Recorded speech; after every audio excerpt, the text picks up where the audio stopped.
All right, Lisa, thank you so much for doing this. I know this wasn't the easiest season to talk about.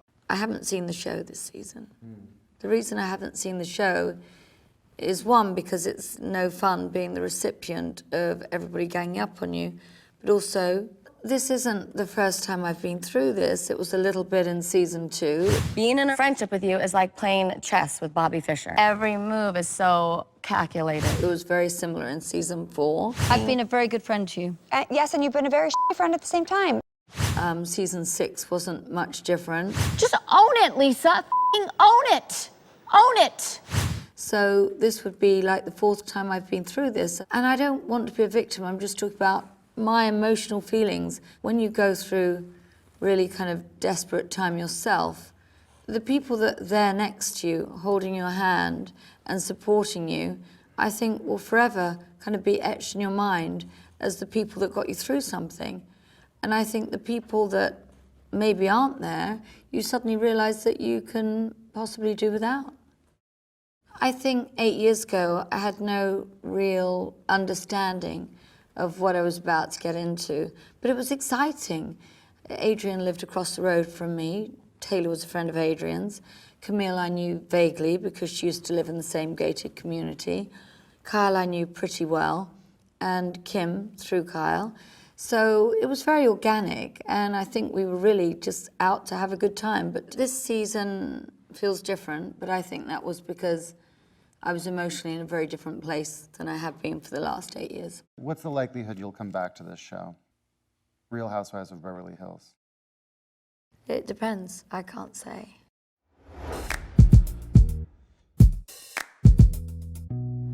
The last 6 months, since I stopped filming with them, hearing them saying, this is all about lies and deception and the truth will come out, and, you know, them kind of all doing their photograph shoots together and, you know, saying, oh, somebody's not here and somebody won't film with us and all that. I mean, I put up with their BS for 6 months listening to the negative insinuations about me.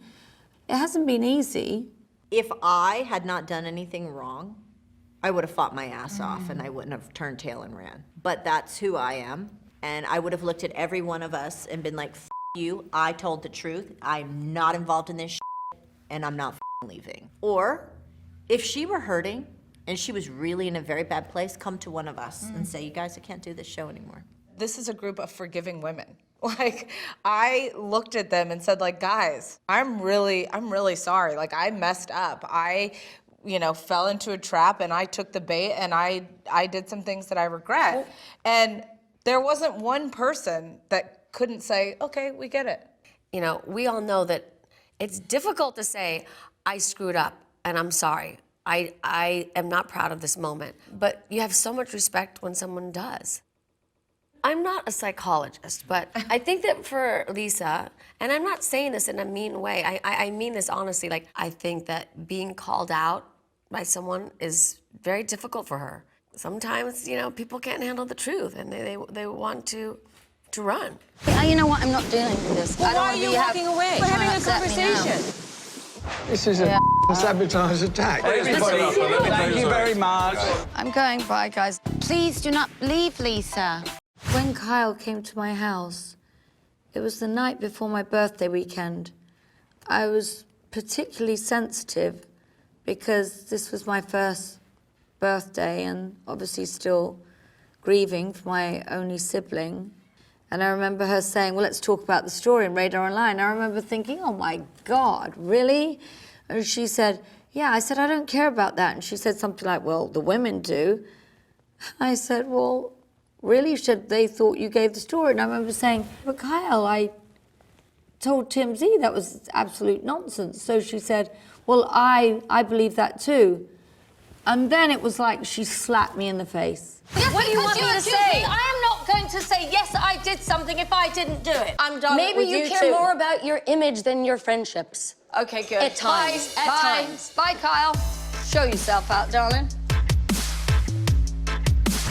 I felt the same way I did when Brandy Glanville slapped me in the face. I felt, how can I counteract that? And then something inside me just snapped, and I was just like, you know what? Because it's also trying to humiliate me, because she knows it's not just her and I having a conversation. She's basically calling me a liar in front of the whole world. I just said, you know what, you're right. I am a terrible person. You shouldn't be friends with me. Get the out of my house, and I don't regret a word of it.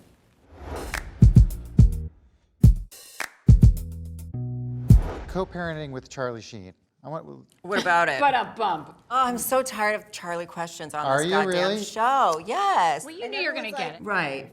You guys have kids together. Yes. You For the guys- rest of our lives. For the rest of your Yeah. lives, you guys make decisions together about, say, dating. She's not dating until she's 16. That We was had that about- same rule, by the way. And I think it's good. We tried to have that same rule, I should say. You can't date until you're 16 years old. You guys are so freaking strict. All right, well, let's see what Dad says. If a guy asks me to go to the homecoming dance with him, am I allowed to say yes? I'll trust your judgment. What didn't air was Charlie saying he wanted supervision on the party bus that they wanted to take and, you know, all the other stuff that was involved. And he wanted to meet the boy, which that didn't happen either. So, you know, but it was, I did let her go. But it's hard, you know, raising teenagers, especially in Los Angeles. Do you know what I mean? It's a very different thing growing up here. They have a lot of freedom that we didn't have. Absolutely, and access to This is what they have access Exactly. to right here. No, This I is took- what's scary. I took the phone away from my kid, and her dad was in total agreement on the phone with me about it, and he supported it. And the next day, a new phone number. Oh, he got her a new phone? Yeah. And that's hard. See, because then that's I don't really have- hard right I don't there. have my. Here's the problem. It's going to hurt her because, Exactly. again, that's being wishy-washy. So she sees that as, unless you guys are a united front, she's going to go, well, I can get away with anything. Maybe you can talk to him. I will. I think a lot of parents that are divorced are probably I going through would this, agree. and it's, especially when they become teenagers. I know. It's really difficult. If they are going to experiment with drugs, it's usually then, or alcohol, or have sex for the first How time. were you or when you were a teenager? That's what Harry would always say to me. It's very, very different. When I was growing up, my father worked for the phone company, so he would tap the line, so he would Right. know when we I were can't lying. believe that. I Herb know. did that. And they would let us sneak out, and they'd show the up at the party, and I'd be like, "How did my parents know?" And I tried to sneak out. Oh, wow. But they let us go to catch us. My father put the fear of God in my sister and I that if we ever did drugs, he would kick us out of the house. And I was Good. like, in Illinois in the winter, I don't want to be kicked out of the house. So I never tried anything. Here, you kick your kids out, they'll go to another mansion, another family with Postmates, and there's Ubers. They would love to be kicked out if they're fighting. It's hard. It's hard.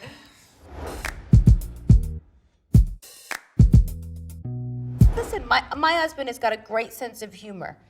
Out of 10 jokes, he's gonna have one that just falls really dead and flat. If you're one person with Have to stop all thousands that. staring, like you could be a little bit vulnerable. You could have issues. You can't even get on with your best friend, so you could have issues.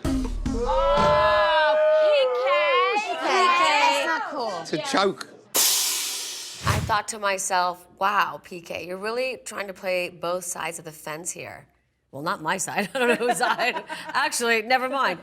No, but PK and Dorit weren't even speaking to Ken and Lisa, or I should say Ken and Lisa weren't even speaking to PK and Dorit.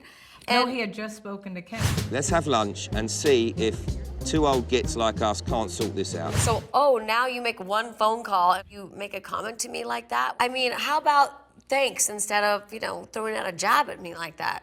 I think that part of it was a British sense of humor gone wrong. Part of it was, he was in this excited state. He kind of said it almost of making light of things. The timing wasn't ideal. Everybody was still pretty worked up about the situation. So the fact that he made that joke in that setting in front of a group, it just felt very It felt it was on purpose. It was a jab. It felt like a Lisa Vanderpump jab. Don't you feel like we use the word jab around here a lot? Well, what else are we gonna say? Everybody's got to get Because their... it's like a little jab. It's a little. Yeah, a little... I fully understood how she was feeling. At the same time, I know my husband doesn't have bad intentions, and I know it wasn't done. It wasn't said deliberately to hurt her. And I felt like I really needed to stick up for him on that. Very comfortable with you. He loves you. It was not an insult, and it did not come from a bad place. You know, she was walking the line of like, I'm sorry, but he didn't mean it. You know, she was just trying to like, you know, be a friend, but like kind of defend her husband, even though she secretly was like, you're gonna get it later. So I left her and I thought, well, I'm gonna get a text or something. And then I didn't. And then I was like, this is just so weird. You were just rude to me. I left upset and then I didn't hear anything. He didn't apologize right away, right? No, he didn't. Show me a man that does. It's true.